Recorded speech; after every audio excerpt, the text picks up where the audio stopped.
My son had no idea about my $40,000 monthly income. To him, my life was always modest. When he invited me to a dinner with his wife's parents, who were in town from another country, I saw an opportunity. I resolved to act as if I were a poor, unsophisticated mother, just to gauge how they would react to someone without means. However, the instant I walked into that upscale restaurant, the entire evening took a dramatic turn. The events of that evening would completely shatter my daughter-in-law and her family in a manner they could never have foreseen. And believe me, they had it coming. Allow me to set the scene for you. Allow me to reveal my true self, because my 35-year-old son, Marcus, was completely unaware of the reality of his mother's life. In his eyes, I was simply the woman who departed for work before sunrise, returned exhausted at dusk, and made meals from whatever was on hand. I was just another office worker, perhaps an assistant, an unremarkable person, entirely ordinary. And I never once set him straight.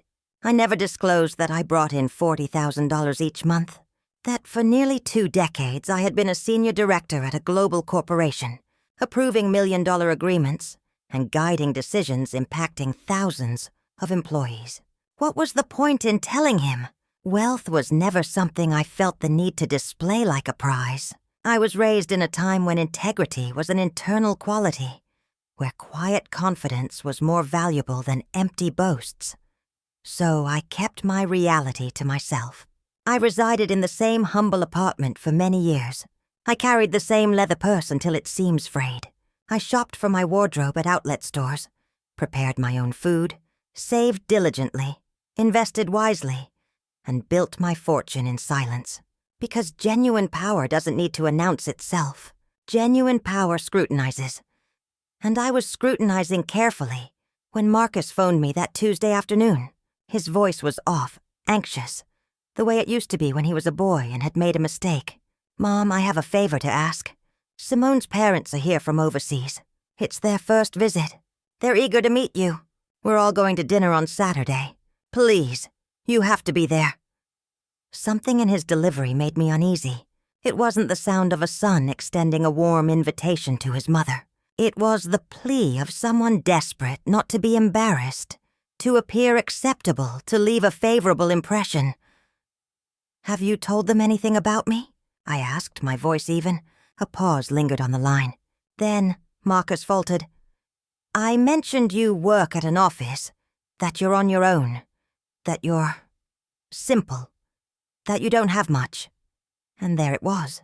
That word, simple, as if my whole existence could be summed up by that one pitiful adjective. As if I were some kind of problem he had to make excuses for. I inhaled deeply. "All right, Marcus. I'll be there." I ended the call and surveyed my living room. The furniture was old but well loved, the walls bare of any fine art, a small television set. Nothing that would impress anyone. It was in that moment I made up my mind. If my son saw me as a woman of little means, if his in-laws were arriving primed to pass judgment, then I would give them precisely what they anticipated. I would play the part of a destitute, clueless, and struggling woman, a mother who was just getting by. I wanted to experience firsthand how they would treat a person who had nothing. I wanted to see their real characters because I had a suspicion. I suspected Simone and her family were the sort who sized people up by their financial statements. And my intuition is never wrong. Saturday came. I chose the worst garment I owned, a shapeless, wrinkled, light gray dress, the type one finds in a second-hand shop. I put on old, scuffed shoes, wore no jewelry, not even a timepiece. I took a faded canvas bag, tied my hair into a messy ponytail, and inspected myself in the mirror. I appeared to be a woman defeated by life, unmemorable. It was perfect. I hailed a taxi and provided the address. It was a high-end establishment in the city's most exclusive district, the kind of place where menus don't show prices, where a single place setting is worth more than the average person's monthly wage. During the ride, a peculiar mix of feelings washed over me. Excitement and sorrow. Excitement, because I sensed something significant was about to unfold. Sorrow, because a small part of me still wished I was mistaken. I wished they would be decent to me, that they would be gracious, that they would see beyond my worn-out attire.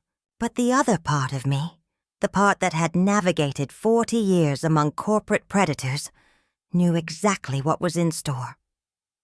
The taxi pulled up to the restaurant. Soft, warm lighting, a doorman in pristine white gloves, elegantly dressed patrons flowing inside. I paid my fare, stepped onto the curb, took a steadying breath, and crossed the entryway.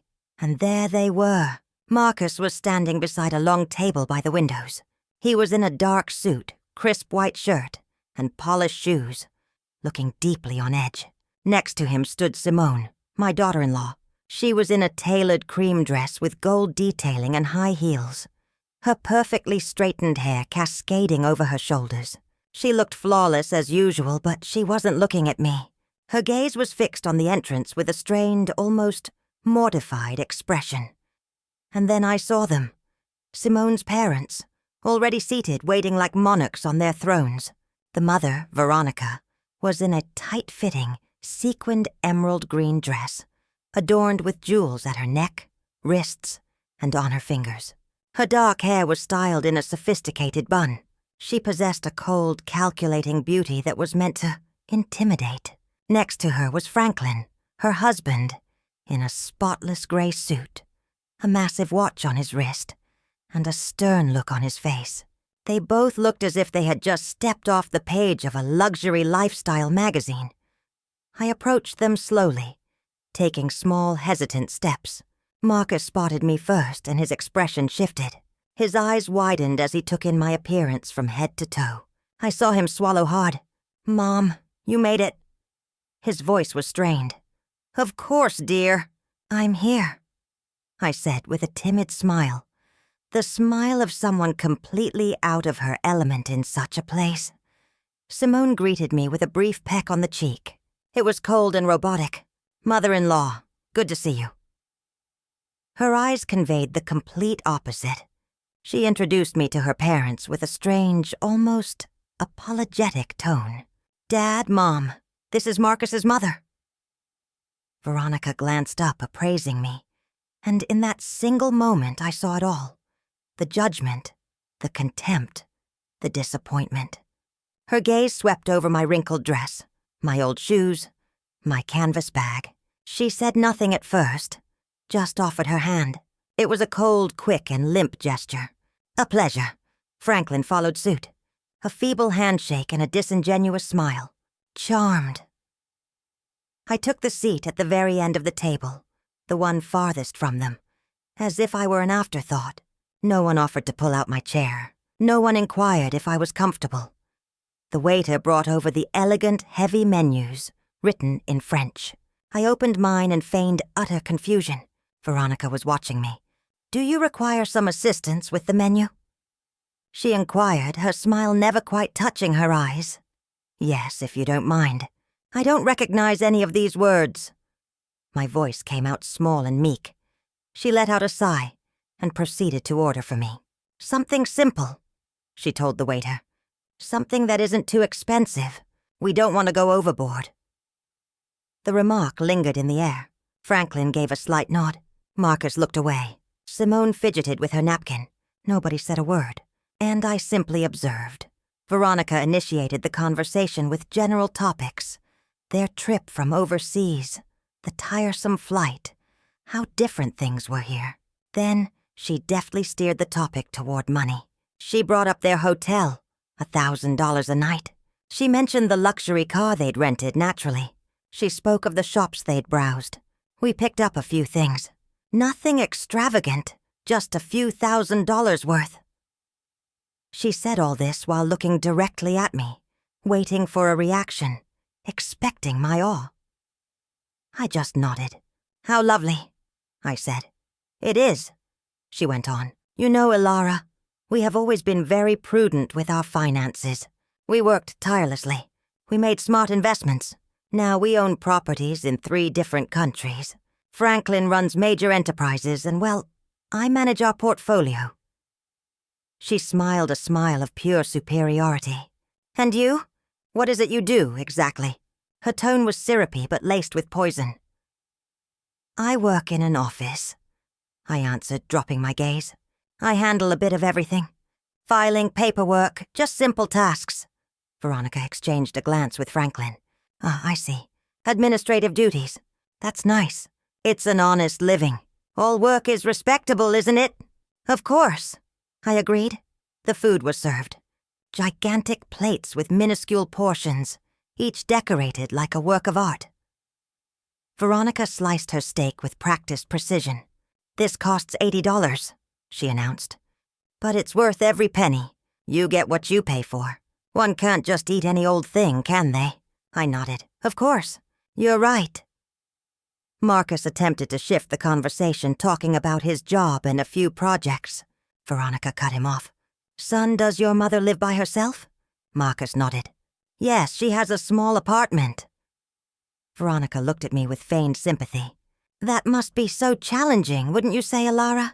Living on your own at your age without much of a safety net. And does your salary cover all your expenses? I felt the trap being set, I answered meekly. I get by. I save where I can. I don't require much. Veronica sighed theatrically. Oh, Ilara, you are so courageous. I truly admire women who have to struggle on their own. Although, naturally, one always hopes to provide more for their children, to give them a superior life. But, well, we all do what we can. There it was, the subtle but vicious jab. She was implying that I hadn't been adequate for my son, that I hadn't given him what he was entitled to, that I was a poor, lacking mother. Simone stared at her plate. Marcus was clenching his hands into fists beneath the table, and I just smiled. Yes, you're correct. Everyone gives what they are able. Veronica pressed on. We always ensured Simone had the finest things. She attended the best schools, saw the world, learned 4 languages. Now she has a fantastic job, earns a very good salary. And when she married Marcus, well, we gave them a significant amount of help. We provided the money for the down payment on their house. We paid for their honeymoon, because that's just the kind of people we are. We believe in lifting our children up. She looked at me intently. And you? Were you able to assist Marcus with anything when they got married? The question hung in the air like a sharpened blade. Not a great deal, I said. I gave them what I could manage. A small token. Veronica smiled. How thoughtful. Every little bit helps, doesn't it? It's not about the amount. It's the thought that counts. And in that moment, I felt a rage begin to build inside me. It wasn't a fiery rage. It was cold and controlled, like a river flowing beneath a sheet of ice. I took a slow breath, maintained my timid expression, and allowed Veronica to continue her monologue. Because that's the nature of people like her. They talk. They puff themselves up. They boast. And the more they speak, the more they betray their own character, the more they reveal the void within. Veronica took a sip of her expensive red wine, swirling it in the glass like a connoisseur.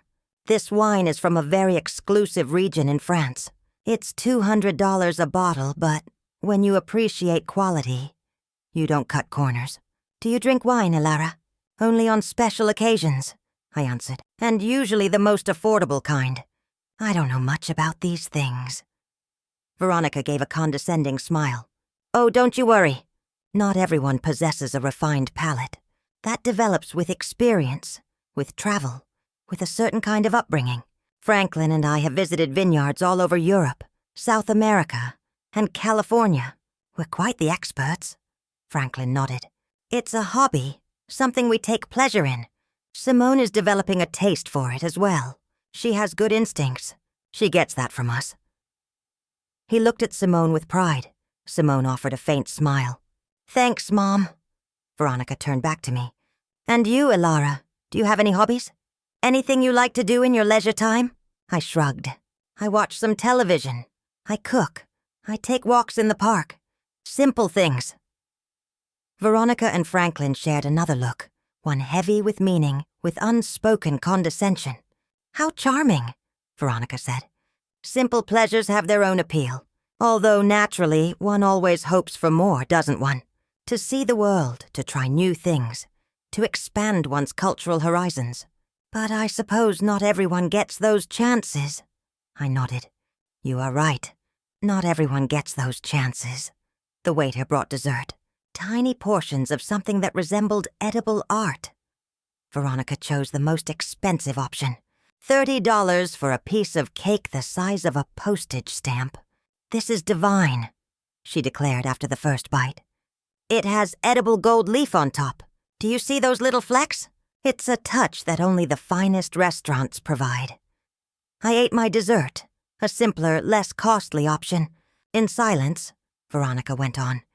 You know, Ilara, I believe it's important that we discuss something as a family, now that we're all together. She looked up, her expression shifting to one of serious, feigned maternal concern. Marcus is our son-in-law, and we are very fond of him. Simone loves him, and we honor that choice. But as parents, we always desire what's best for our daughter. Marcus grew tense. Mom, I don't think now is the time or place. Veronica held up a hand. Let me finish, son. This is crucial. She faced me. Ilara, I realize you did the best you could with Marcus. I know raising him on your own must not have been easy, and I genuinely respect you for that. But Marcus is in a different phase of his life now. He's married. He has new obligations. And, well, Simone and he deserve to have stability. Stability? I asked quietly. Yes, Veronica affirmed. Financial stability, emotional stability. We've helped them substantially, and we will continue to do so. But we also think it's vital that Marcus isn't saddled with unnecessary burdens. Her meaning was crystal clear. She was calling me a burden, me, his own mother. Simone stared at her plate, looking as if she wanted to sink through the floor. Marcus's jaw was tight. Burdens? I repeated. Veronica sighed. I don't wish to sound cruel, Ilara, but at your age, living by yourself on a limited income, it's only natural for Marcus to be concerned about you, to feel he has to provide for you. And that's admirable. He's a good son, but we don't want that concern to strain his marriage. Do you see what I'm saying? Perfectly, I replied. Veronica smiled. I'm so glad you do. That's why we wanted to speak with you. Franklin and I have been considering something. She paused for dramatic effect. We could assist you financially. Provide you with a small monthly stipend, something to help you live more comfortably, so Marcus doesn't have to carry that weight. It would be a modest amount, of course. We can't perform miracles, but it would be a form of support. I stayed silent, watching her, waiting. She continued. And in return, we would only ask that you give Marcus and Simone their space, not to be too demanding of their time, not to create pressure, to allow them the freedom to build their life together without any interference. How does that sound? There it was. The offer, a bribe masked as an act of charity. They wanted to buy my silence, pay me to fade away from my son's life so I wouldn't be a bother, so I wouldn't tarnish their precious daughter's image with my poverty. Marcus erupted. That's enough. Mom, you don't have to... Veronica cut him off. Marcus, be calm. We are having an adult conversation. Your mother understands. Don't you, Ilara? I picked up my napkin, dabbed my lips calmly, took a sip of water, and let the silence hang in the air. All eyes were on me. Veronica's, filled with expectation. Franklin's, full of arrogance. Simone's, brimming with shame. Marcus's, filled with desperation. And then, I spoke. My voice was different now. No longer timid, no longer small. It was firm, crisp, and cold. That is a fascinating proposal, Veronica. Truly, it's very generous of you. Veronica smiled, victorious. I'm pleased you see it that way. I nodded. But I have a couple of questions, just for the sake of clarity. Veronica blinked. Of course. Ask away. I leaned forward just a fraction. What amount exactly do you consider a modest monthly allowance? Veronica faltered. Well, we were thinking in the range of $500. Perhaps $700, depending. I nodded. I see. $700 a month for me to vanish from my son's life. Veronica's brow furrowed. I wouldn't phrase it that way, but that is precisely how you phrased it. I interjected. She shifted in her seat. Ilara, I don't want you to take this the wrong way. We simply wish to help. Of course, I said. Help, like you helped with the down payment for the house? How much was that? Veronica nodded proudly. $40,000. Ah, 40,000. How magnanimous. And the honeymoon? 15,000, Veronica stated. A 3-week tour of Europe. Incredible, I replied. So, you've invested roughly $55,000 in Marcus and Simone. Veronica smiled. Well, when you love your children, you don't count the cost. I nodded slowly. You're right. When you love your children, you don't hold back. But tell me something, Veronica. All that investment, all that money. What did it purchase for you? Veronica blinked, confused. For instance, did it purchase their respect? I continued. Did it buy you genuine love? Or did it simply buy you their obedience? The mood at the table shifted. Veronica's smile vanished. Excuse me? My tone grew sharper. You have spent this entire evening discussing money. How much things cost, how much you've spent, how much you possess. But you haven't once asked me how I'm doing, if I'm content, if anything ails me, if I ever feel lonely. You've only been calculating my financial worth, and apparently, I'm valued at $700 a month. Veronica's face went pale. I did not— Yes, you did. I cut her off. From the moment I walked in, you've been appraising my value through the lens of your bank account.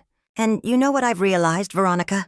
I've realized that the people who talk about money the most are the ones who understand true worth the least. Franklin spoke up. I believe you're misreading my wife's intentions.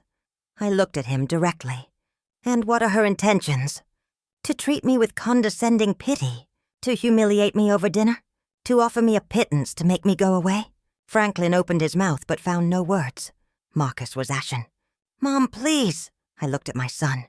No, Marcus. Please, not now. I am finished being silent. I placed my napkin on the table and leaned back in my chair. There was no more timidity in my posture, no more shrinking. I looked Veronica straight in the eyes.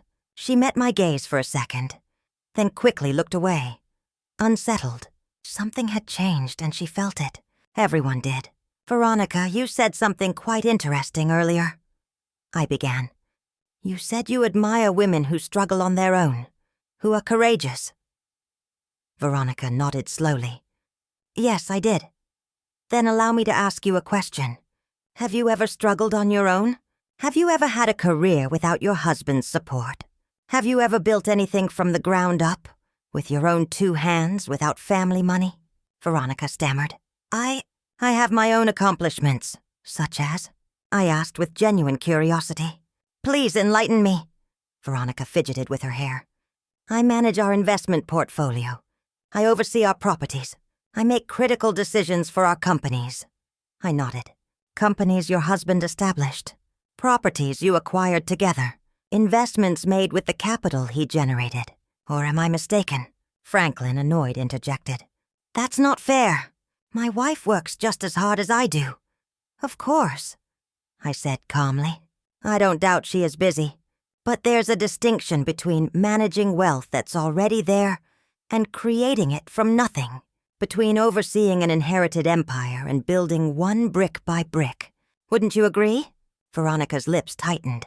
I don't see where you're going with this, Ilara. Let me clarify, I said. 40 years ago, I was 23. I was a secretary at a small firm, earning minimum wage. I lived in a single rented room. I ate the cheapest meals I could find. And I was alone, utterly alone. Marcus stared at me. I had never shared these details with him. I continued. One day I found out I was pregnant. The father vanished. My family disowned me. I had to choose. Give up or push forward. I chose to push forward. I worked until the day before I gave birth. I was back at work 2 weeks after Marcus was born, leaving him with a neighbor who watched him during the day. I worked 12-hour days. I paused and took a sip of water. The table was silent. I didn't remain a secretary. I took night classes. I enrolled in courses. I taught myself English at the public library. I learned about accounting, finance, business administration.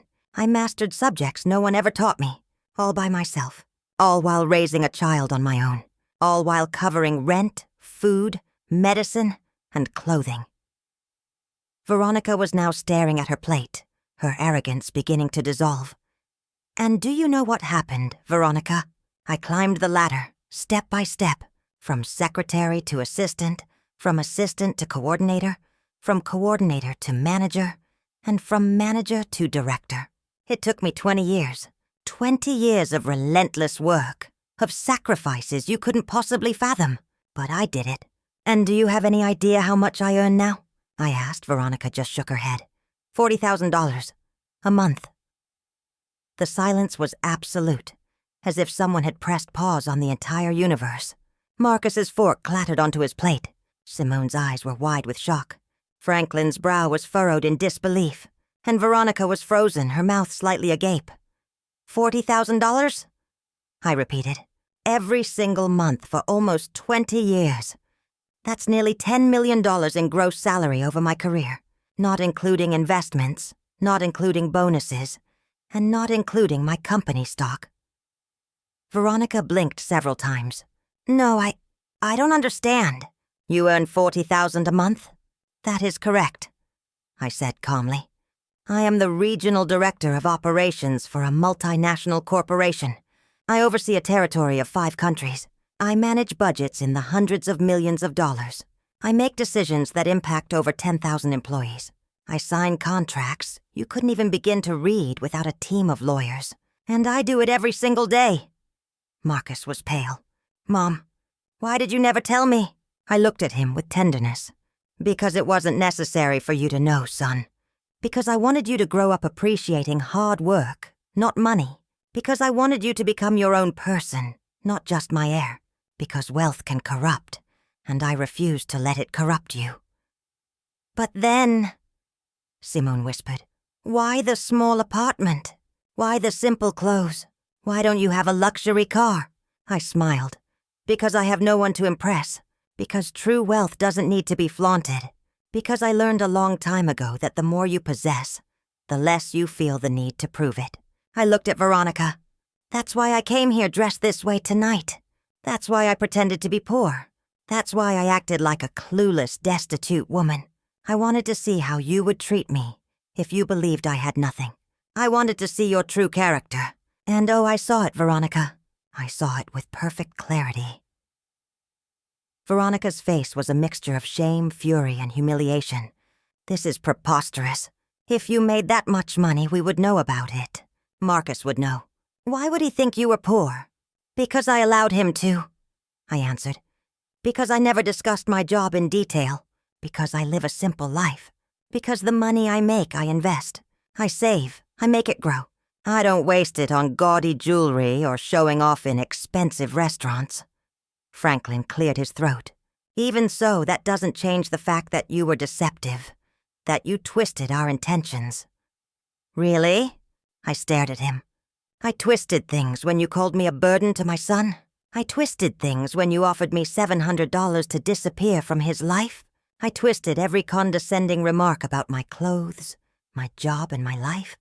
Franklin didn't reply. Neither did Veronica. I stood up. All eyes were on me. Let me tell you something that apparently no one ever has. Money cannot buy you class. It cannot buy you a true education. And it certainly cannot buy you empathy. You have money, perhaps a great deal of it, but you lack even an ounce of what truly counts. Veronica shot up furious. And you have it? You who lied, who deceived us, who made us look like fools. I didn't make you look like fools, I said coldly. You handled that all by yourselves. I simply provided the stage for you to reveal who you are, and you gave a magnificent performance. Simone had tears welling in her eyes. Mother-in-law, I had no idea. I know. I interrupted. You didn't know. But your parents knew exactly what they were doing. They knew they were demeaning me. And they were enjoying it. Right up until they found out the poor woman they were scorning has more money than they do. And now they're at a loss as to how to process that information. Veronica was trembling. You have no right. I have every right, I countered. Because I am your son-in-law's mother. Because I command respect. Not for my money, not for my position, but because I am a human being. A fact you seem to have forgotten over the course of this entire dinner. Marcus stood. Mom, please, let's just go. I looked at him. Not quite yet, son. I'm not done. I turned to Veronica one last time. You offered to help me with $700 a month. Let me make you a counteroffer. I will give you $1 million right now if you can provide a single instance where you treated someone kindly who had no money to their name. Veronica's mouth opened, then closed. She said nothing. Exactly, I said. You can't. Because in your world, people are only worth their bank balance. And that, right there, is the difference between you and me. I built wealth. You just spend it. I earned respect. You try to buy it. I have dignity. You have bank accounts. I reached into my old canvas bag, pulled out a black platinum credit card, and dropped it on the table in front of Veronica. This is my corporate card. It has no limit. Pay for the entire dinner and leave a generous tip. Consider it a parting gift from a broken, naive mother. Veronica stared at the card as if it were a venomous snake. It was black, glossy, with my name engraved in silver. Ilara Sterling, Regional Director. Her hand trembled as she reached for it. She turned it over, examined it, and then looked at me. The superiority in her eyes was gone. In its place was something new, something I never expected to see in her. Fear. I don't need your money, she said, her voice cracking. I know, I replied, but I didn't need your pity either. And yet you served it to me all night long. So consider this a lesson in etiquette, something all your European travels apparently failed to teach you. Franklin slammed his hand lightly on the table. Enough. This is getting out of hand. You are being disrespectful. Respect, I repeated. How fascinating that you bring up that word now. Where was your respect when your wife questioned if my salary was enough to live on? Where was it when she implied I was a liability to my own son? Where was it when she tried to pay me to go away? Franklin clenched his jaw. Veronica was only trying to help. No, I corrected. Veronica was trying to control. She wanted to ensure the poor mother didn't spoil her daughter's picture-perfect life. She wanted to remove the weakest link in the chain. Her mistake was choosing the wrong link. I looked at Simone. Her head was bowed, her hands trembling in her lap. Simone, I said gently. She looked up, tears streaming down her face. I'm sorry, she whispered. I'm so sorry. I didn't know my parents. Don't finish that sentence, I interrupted. Because you did know. You may not have known about my financial situation, but you knew what your parents are like.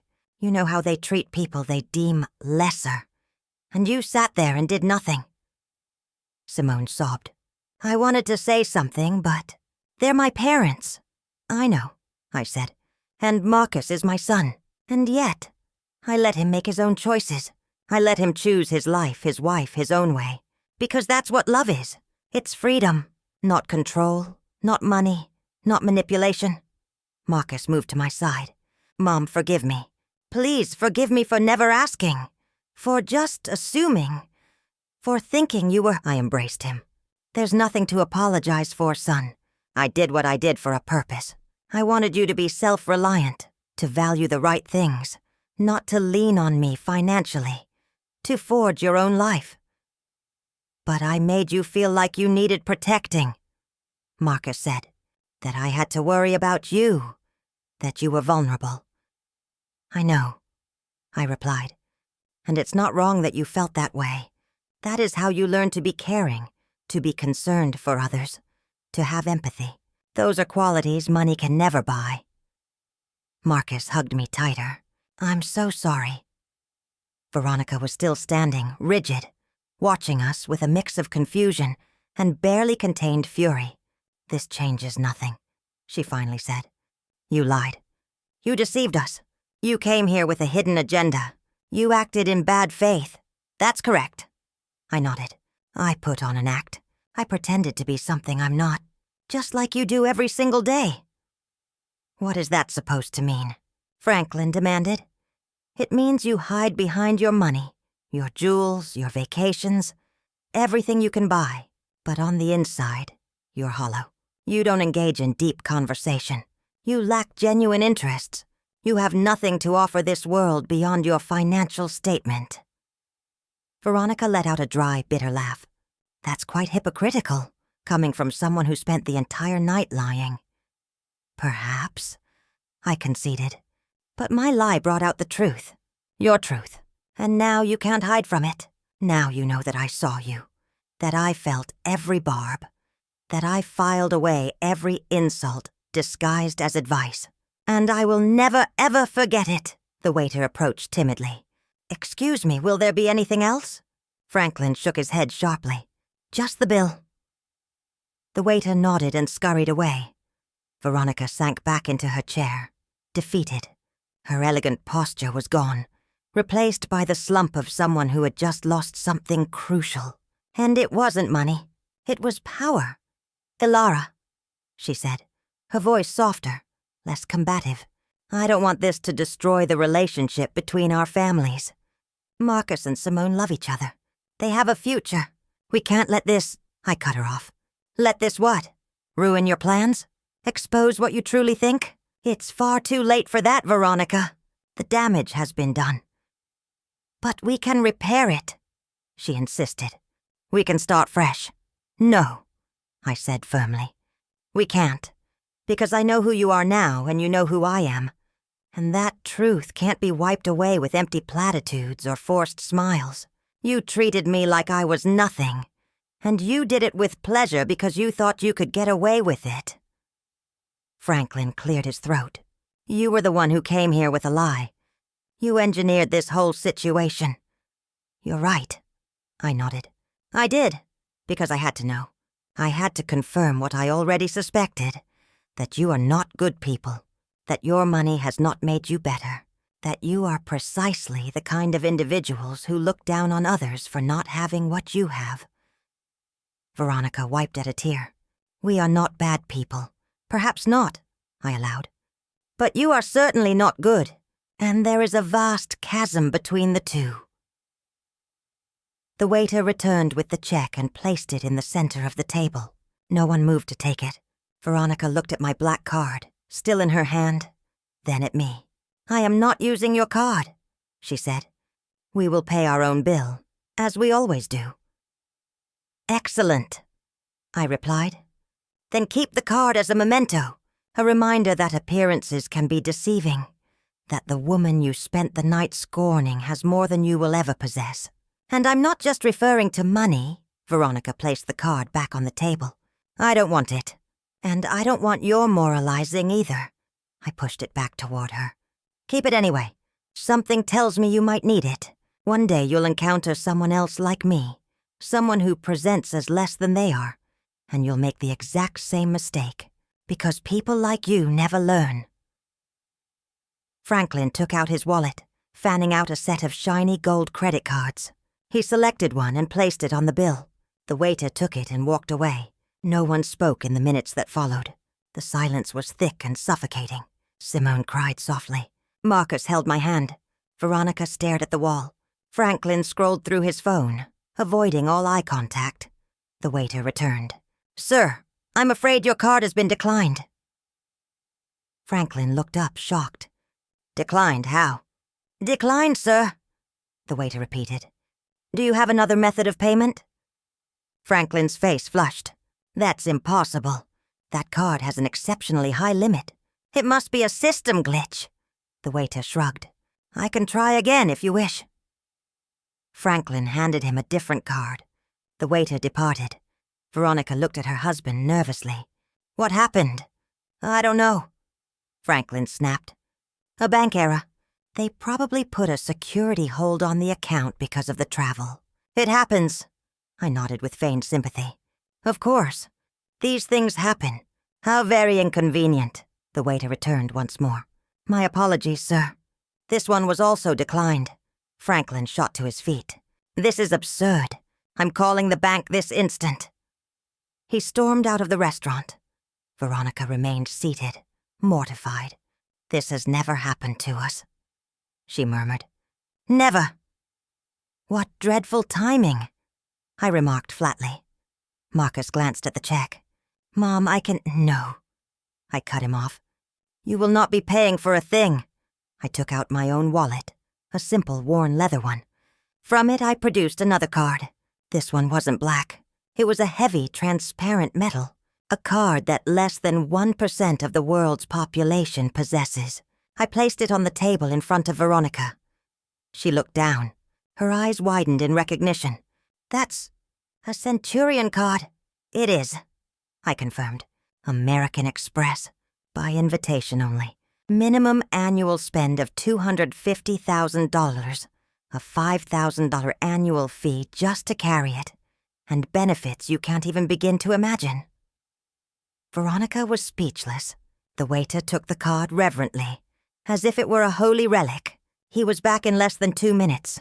Thank you, Ms. Sterling. Everything is taken care of. Would you like a copy of the receipt? That won't be necessary, I replied. The waiter nodded and left. Veronica was still staring at the empty space where the card had been. I stood, gathered my old wallet and my canvas bag, and gave Veronica one final look. The dinner was exquisite. Thank you for the recommendation, and thank you for showing me exactly who you are. You've saved me a great deal of time, energy, and future heartache. Veronica finally looked up, her eyes red not from tears but from rage. This isn't over, she said, her voice shaking. You can't just humiliate us and leave as if nothing happened. Simone is our daughter. Marcus is our son-in-law. We are still family. You'll have to face us again. You're right, I smiled. I will have to see you. At birthdays, holidays, family events. But from now on, I will see you differently. I will no longer have to guess what you think of me. I already know. And you will know that I know. And you will have to live with that knowledge. Every time you see me, every time you feign kindness, you will remember this night. Franklin returned, phone in hand, his face pale. There's an issue with the accounts, he announced. A temporary security block. It'll be sorted by morning. He looked at the table. Is it paid? Yes, Veronica answered without looking at him. She paid? Franklin looked at me, his pride in tatters. Thank you, he mumbled, barely audible. You're welcome, I replied. That's what family is for, isn't it? Helping each other out. Especially when one needs a small allowance, say $700. Or in this case, the $800 this dinner cost. Franklin closed his eyes. Veronica balled her fists in her lap. Marcus came to me. Mom, let's go, please, it's done. I looked at him. You're right. It is. I turned to Simone, who was still crying quietly. Simone, I said softly. She raised her head. You are not responsible for your parents' character. We don't choose our family. But you do choose how you behave, how you treat others, and how you will one day raise your own children. Simone nodded through her tears.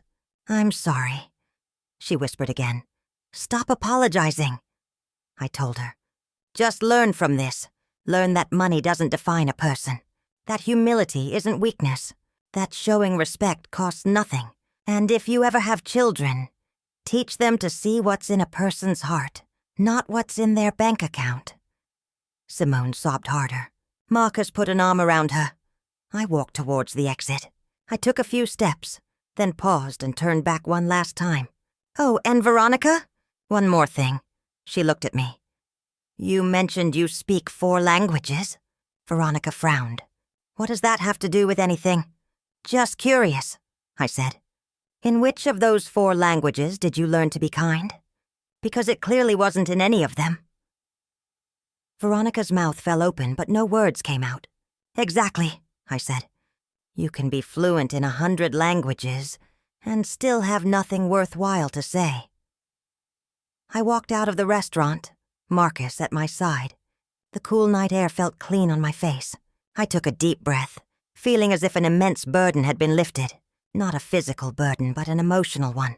The burden of pretending, of tolerating, of staying silent, Marcus took my arm. "Mom, are you okay?" "I'm perfectly fine," I said. "Better than I've been in years. And you, Marcus?" Marcus sighed. "I don't know. I'm just trying to process all this. I can't wrap my head around the fact you never told me. About your job, the money, everything you've done." I stopped and looked him in the eyes. "Does it upset you?" He shook his head quickly. "No, not at all. I'm proud, unbelievably proud. But I also feel like an idiot, like I've been blind." "You're not an idiot," I told him. "You saw what I wanted you to see. I designed it that way because I needed you to grow up without relying on me, without the safety net of my finances. I needed you to strive, to work hard, and to appreciate what you achieved for yourself." Marcus nodded. "I get it.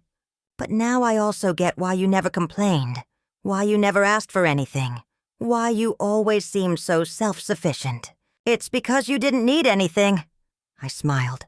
"I needed many things, son. Just none that could be bought. I needed to see you grow up to be a good man, to see you make the right choices. And I got that." "Even with me marrying Simone?" he asked in a low voice. "Even with Simone," I confirmed. "She is not her parents. She can learn. She can change. But that's up to her, and to you. It depends on how you build your life together, on the values you choose to live by." Marcus was quiet, processing. A rideshare I had summoned pulled up. I opened the door. Marcus stopped me. "Mom, can I ask you one more thing?" "Of course." "Why did you do it?" "The whole act. Pretending to be poor. Why not just tell them who you were from the start?" I closed the car door and turned back to him. "Because I had to know, son. I had to confirm if my suspicions were true, if Simone's family was what I imagined them to be. And regrettably, I was right." Marcus looked down. "I'm sorry." "Don't be sorry for them," I said. "But you do need to decide what kind of husband you're going to be, what kind of father you'll be one day." "What do you mean?" he asked. "I mean you just witnessed two very different approaches to money and power. Your in-laws' approach and my own. They use it to control, to demean, to feel superior. I use it to maintain my freedom, to help discreetly, and to live peacefully. It's up to you to decide which path you will follow." Marcus nodded slowly. "I understand." I opened the car door again and got in. As I rolled down the window, Marcus leaned closer. "Mom, one last thing. Are you ever going to forgive them? Veronica and Franklin?" I considered it for a moment. "Forgiveness doesn't mean forgetting," I said. "And it doesn't mean you let it happen again. I might forgive them one day, when I see a genuine change, when they start to see people as human beings, not as balance sheets. But until that day comes, I will simply be polite, distant, and extremely guarded." "And me?" Marcus asked. "Do you forgive me? For not asking, for assuming, for letting this dinner even happen?" I looked at him with affection. "Son, there is nothing to forgive. You did what you thought was right. You wanted our families to meet. That's a beautiful thing. What happened after that was not your fault. It was their fault, and a little bit mine, for deciding to play their game." Marcus managed a weak smile. "You won. I won." I nodded. "But I don't feel triumphant. I feel weary and sad that I confirmed something I hoped was untrue, that some people are incapable of change, that some families are broken despite all their money, that there are voids no bank account can ever fill." The driver cleared his throat. "Ma'am, should we depart?" "Yes," I said. "Just a moment." I looked at Marcus one last time. "Go to Simone. Talk to her. Really listen. Be her support. But be honest, too. Tell her how you felt tonight. Tell her what you expect from her and her family. Because if you don't draw those lines now, this will happen over and over again." "I will," Marcus promised. "I love you, Mom. And I mean that more than ever. Because now I know who you really are. And you're incredible." I smiled. "I love you too, son. I always have and I always will. Regardless of how much money is or isn't in my name. Because love doesn't have a price tag. And that is one lesson Veronica and Franklin will never, ever learn." Marcus stepped back. I signaled to the driver, and the car pulled away. I watched Marcus out the back window as he walked back towards the restaurant, his shoulders heavy with thought. He was likely going back to find Simone, to confront his in-laws, to begin the hard conversations.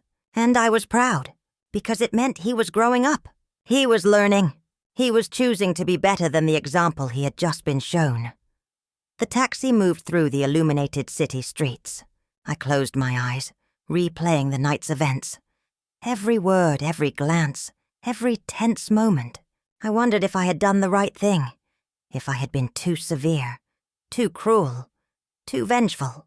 But then I recalled every thinly veiled insult, every condescending remark, every disdainful look, and I knew the answer was no. I had simply been honest. Finally. The taxi glided through the quiet night streets, city lights blurring past the window. I opened my old canvas bag and pulled out my phone. A simple, unremarkable model. I had 3 new messages, one from my assistant about a Monday meeting, another from a colleague congratulating me on a successful deal, and a third from an unknown number. I opened the last one. It was from Simone. "Mother-in-law, please forgive me. I had no idea my parents would act like that. I am so ashamed. I need to talk to you. Please." I stared at the message for a long time. I considered replying, then decided against it. Not yet. She needed time just as I did. Words spoken from a place of guilt are rarely sincere. Real change requires time, reflection, and consistent action. I set the phone down. The driver glanced at me in the rearview mirror.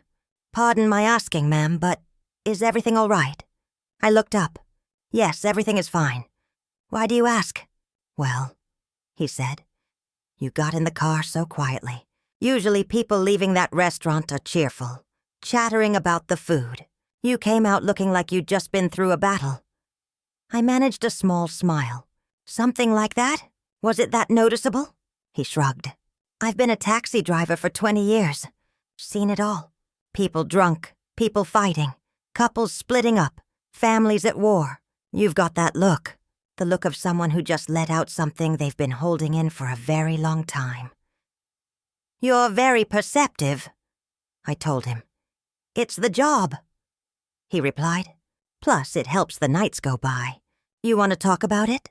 No pressure, but sometimes it helps to unload on a stranger. Someone who won't judge, who doesn't know your story."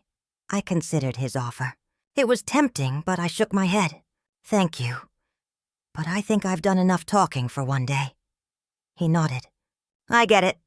But let me tell you something. Whatever went down in there, you did the right thing. I know it because you're calm now. You're not crying, you're not shouting.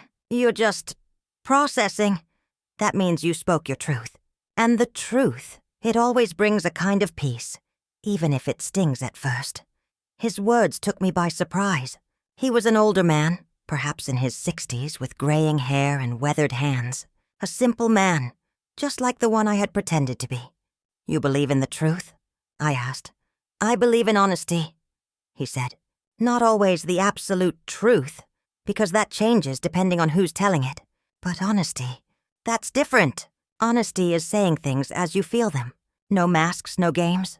Even if it hurts, even if it makes things awkward, even if it costs you." I nodded. "You're right." "My wife always said I was too blunt," he continued. "That I had no filter, that I'd hurt people's feelings without meaning to. And maybe she was right. But she also said she never once doubted me, because she knew what came out of my mouth was genuine. Not calculated, not manipulated. Just real." I smiled. "She sounds like a good woman." "She was," he said. "Passed away 5 years ago." "I'm sorry to hear that," I said sincerely. He shook his head. "Don't be. We had 40 good years. 40 years of honesty. Of fights and making up, of laughter and tears. And not once did I ever go to bed wondering what she was really thinking. Because she always told me. And I did the same. That's a gift." "You're right," I murmured. "It is a gift." The taxi stopped at a red light.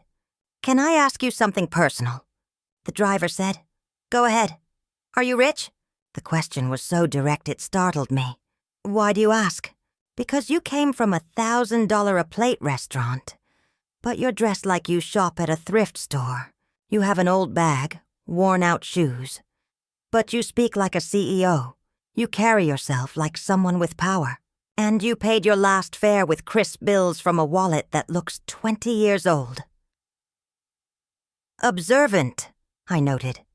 Part of the job, he repeated. So are you? It depends on your definition of rich, I answered. If you mean money, then yes, I have enough. More than enough. If you mean happiness, I also have peace, I have my health, a son I adore, and work that I'm passionate about. So in many ways, that makes me very rich. He nodded, satisfied. I knew it.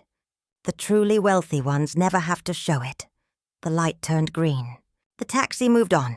So what happened in that restaurant? He asked. If you don't mind me being nosy. I pretended to be poor, I said, to see how I'd be treated. He let out a hearty laugh. Seriously? That's brilliant. And how did they treat you? Like dirt, I said, my voice devoid of emotion. They belittled me. They offered me charity. They treated me like I was invisible, less than human. His laughter died. I'm sorry to hear that. It stung a little, I admitted.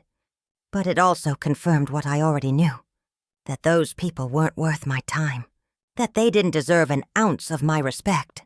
And now they know it. Now they know who I am, and they'll have to live with the shame of how they acted. The driver let out a low whistle. That must have been a scene. It was, I smiled. It most certainly was. We arrived at my building, an older middle-class complex. Nothing fancy, nothing impressive, but it was comfortable, safe. It was home. The driver pulled over and looked at the building. You live here. I live here, I confirmed. He shook his head in amazement. You really are something else. Most people with money, they move to the flashy neighborhoods, to buildings with doormen and private security, gyms and pools. You live like a regular person. I am a regular person, I replied. I just have more money than most. But that doesn't make me different. Or better. Money is a tool, not an identity. He smiled. I wish more people saw it that way. The world would be a better place. I took out my wallet. How much do I owe you? 30 years, he said. I handed him $100 bill. Keep the change. Ma'am, this is way too much. No, it's not, I said. You listened. You offered me a new perspective. You reminded me that there are still good people in the world. That's worth more than $70. He took the bill carefully. Thank you. Really, thank you. Thank you, I replied. And hold on to that honesty. It's rare. It's precious. Don't ever lose it. I won't, he promised. I got out of the taxi and closed the door. He rolled down the window.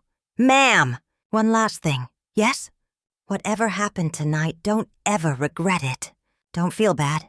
Because people like you, the ones who speak their truth even when it's hard, you're the ones who change the world. One conversation at a time, I smiled. Thank you. I'll remember that. The taxi drove off. I stood on the sidewalk, looking up at the dark window of my 5th-floor apartment. The light was off, silent, waiting for me. I entered the building and took the stairs.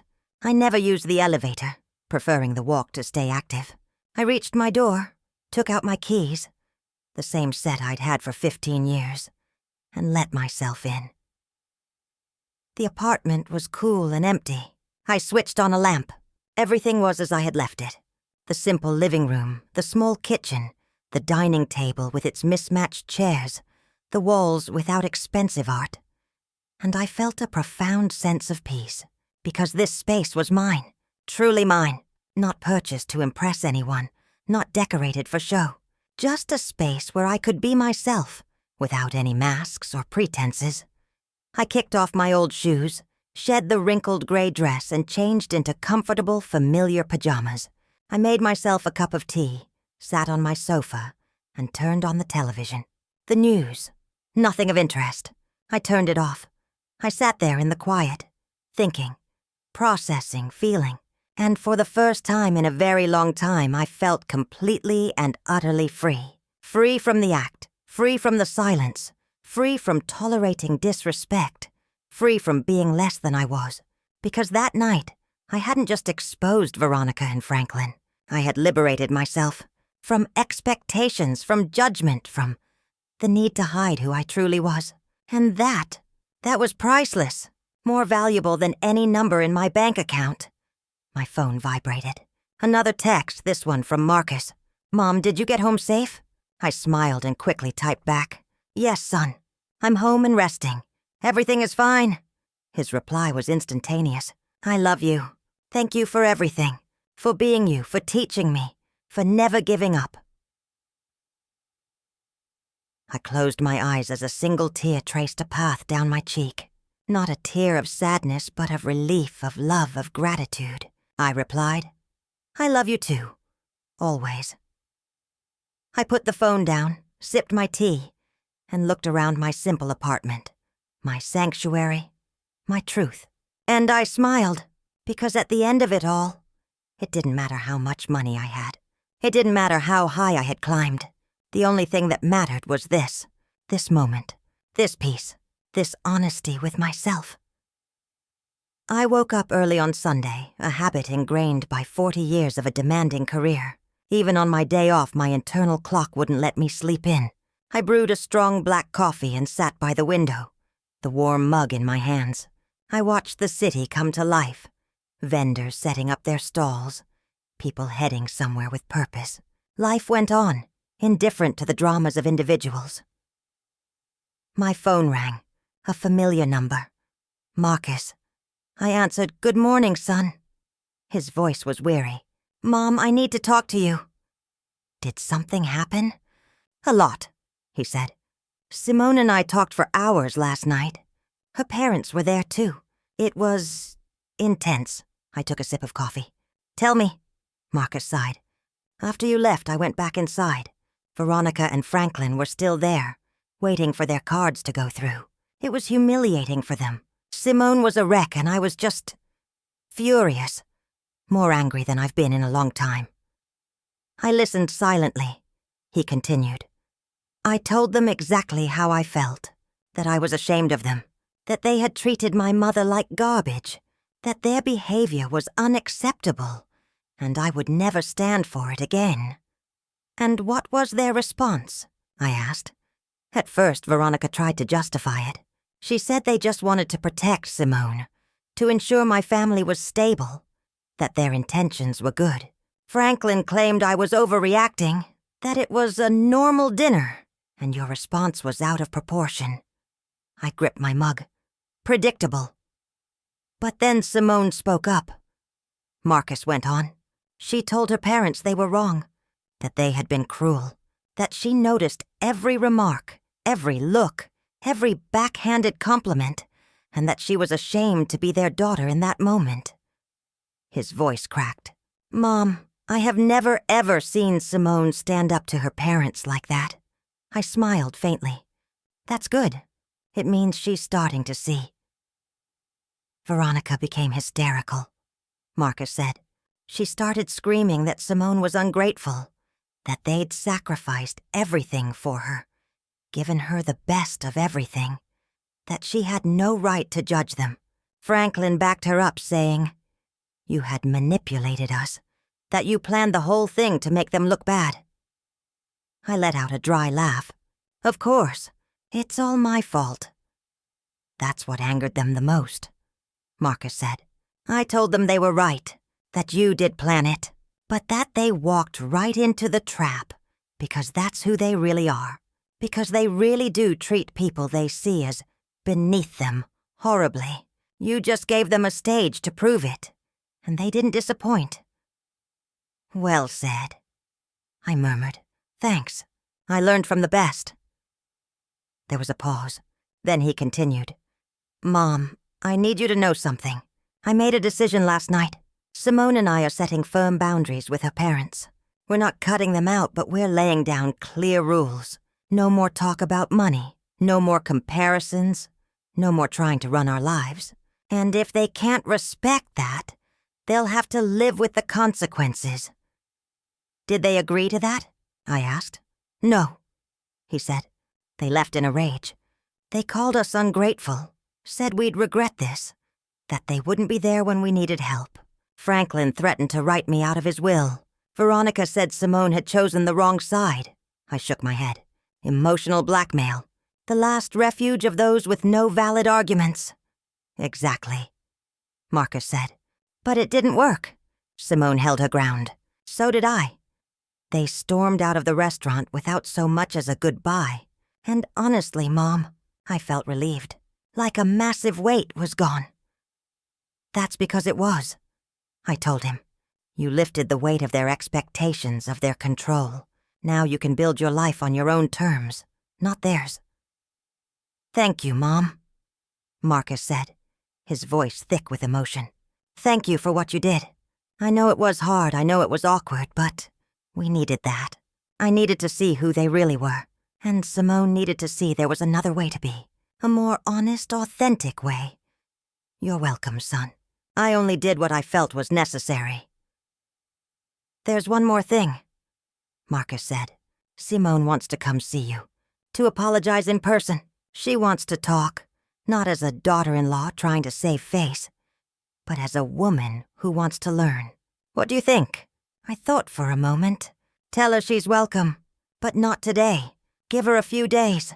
Let her process everything, think about what she really wants to say. Apologies made in a rush are often hollow.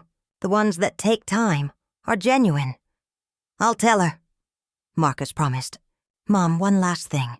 How are you, really, after all that? How do you feel? I looked out the window. The sun was higher now, the day fully begun. I'm well, I replied. Better than well. I'm at peace, because I finally said everything that needed to be said, and I don't regret a single word. I'm glad to hear that, Marcus said. I love you. I love you too. Get some rest. We'll talk soon. I ended the call, finished my coffee, and stood. I decided to do something I hadn't done in years. Take a walk with no destination, no rush. Just walk and think. I put on comfortable clothes. Old jeans, a simple t-shirt, worn sneakers. I grabbed my keys and headed out. The streets were alive. Families strolling, kids running, couples holding hands, vendors selling their wares. The smell of fresh baking wafted through the air. I wandered into a nearby park and sat on a bench, watching the world go by. And I realized something. Most of these people probably didn't have a lot of money.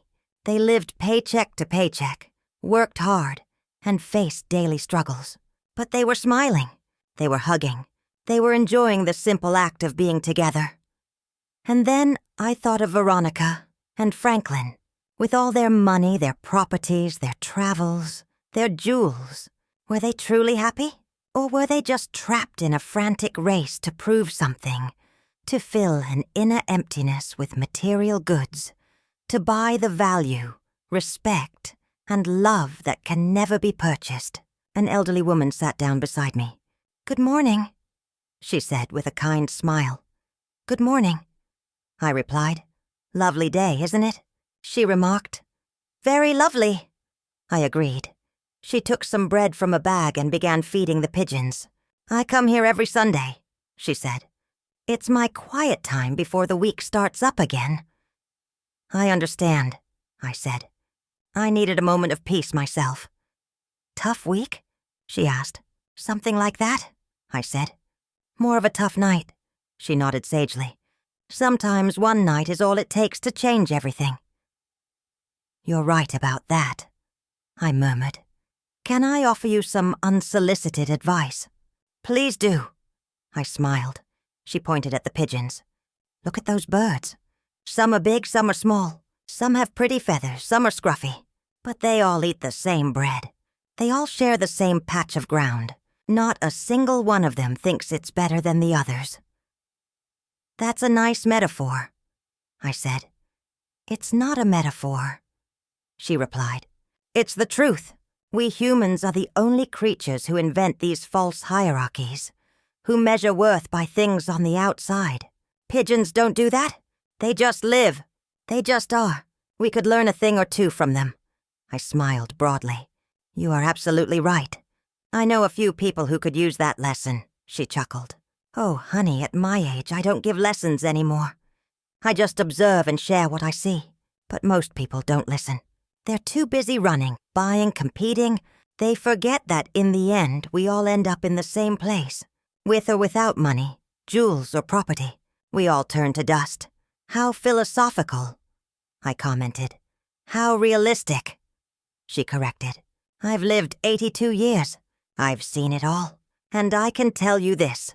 The most miserable people I ever knew were the ones who had the most, because it was never enough. They always wanted more. They always had to compete and compare, and they died without ever having really lived, or loved, or just been. Her words resonated deep inside me, articulating a truth I already knew but hadn't put into words. Thank you, I told her. Thank you for sharing that. She patted my hand. You're welcome, dear. And remember, it doesn't matter what you have or don't have. What matters is how you treat people, because that's what lasts. That's the only inheritance worth leaving behind. She slowly got to her feet, tucked her empty bag away, and waved. Have a beautiful Sunday. You too, I replied. I watched her walk away, a small, stooped woman in old clothes and worn shoes, but carrying more wisdom than all the Veronicas and Franklins in the world.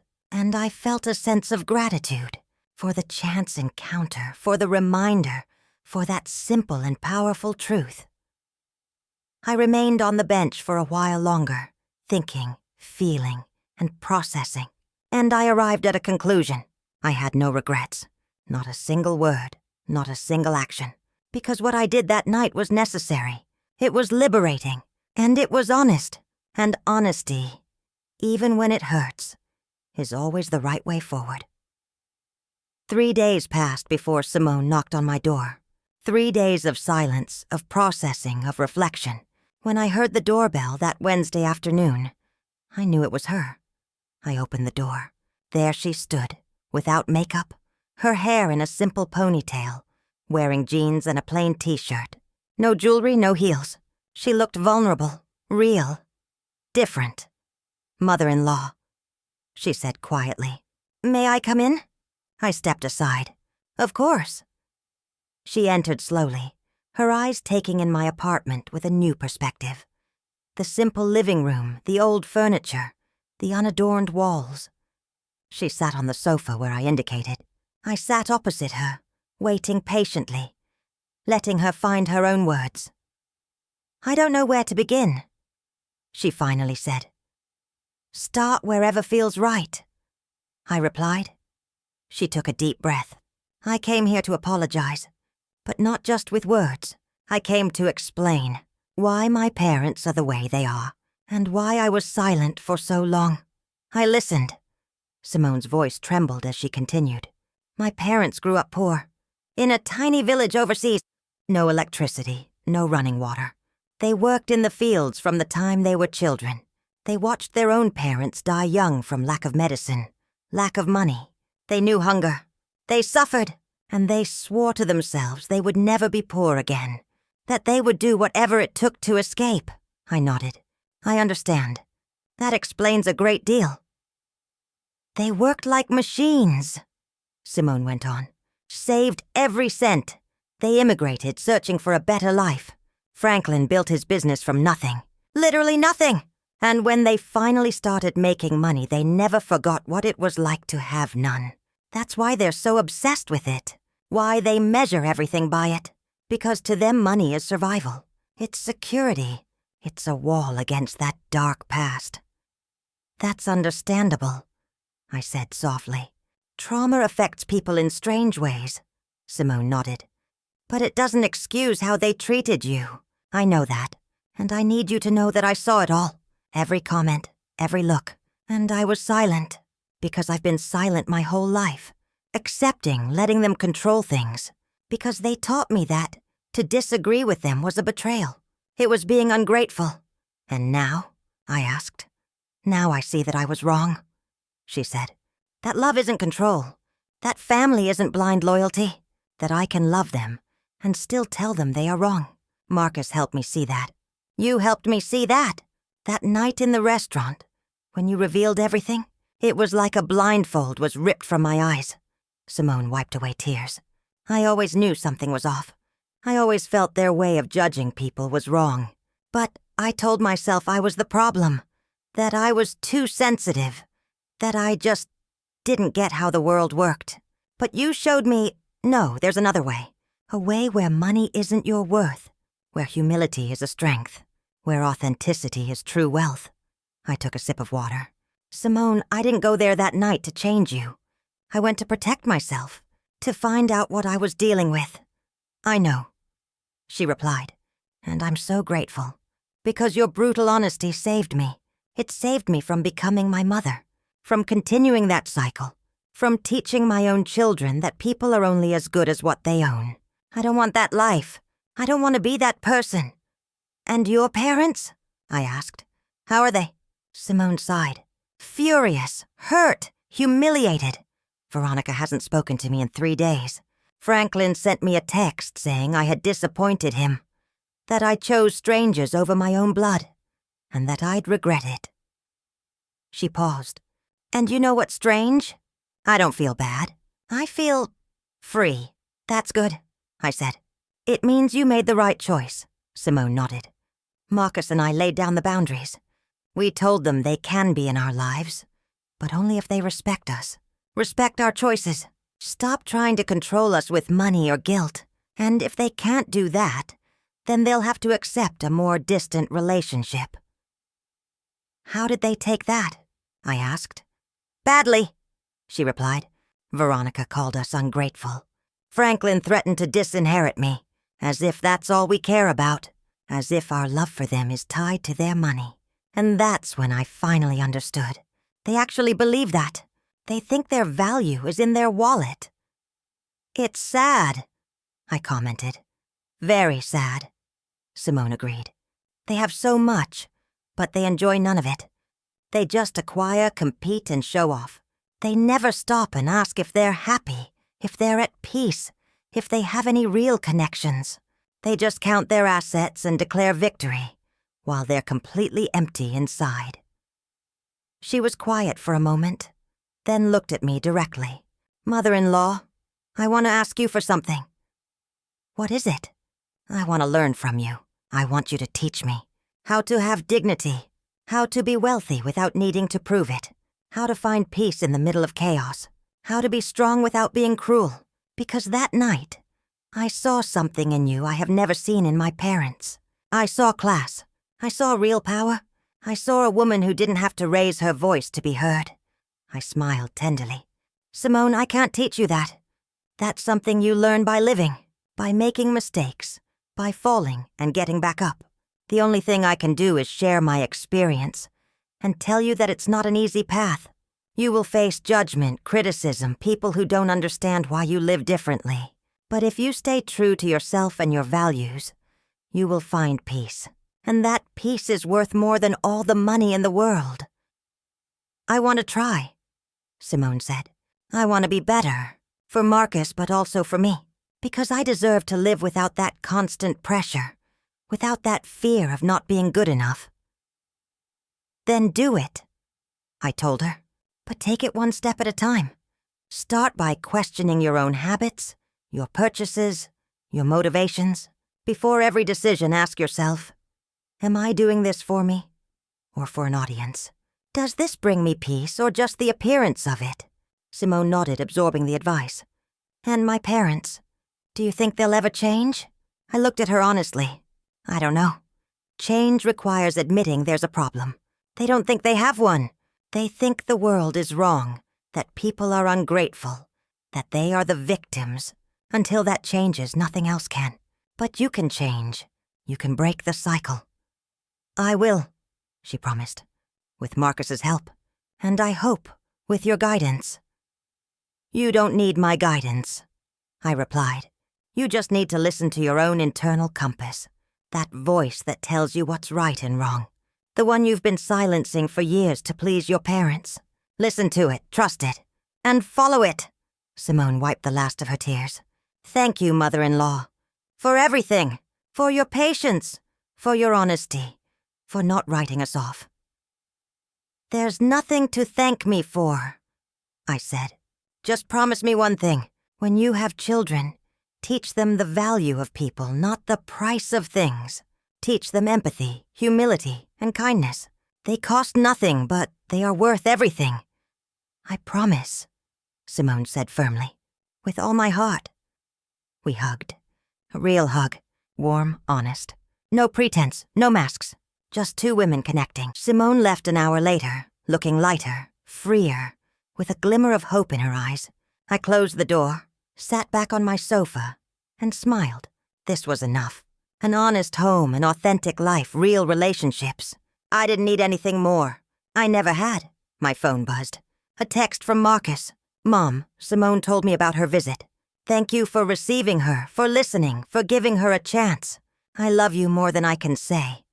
I replied simply, "I love you too, son. Always." I set my phone aside and sat by the window, watching the sunset paint the sky in shades of orange and pink. And in that quiet moment, I understood a fundamental truth.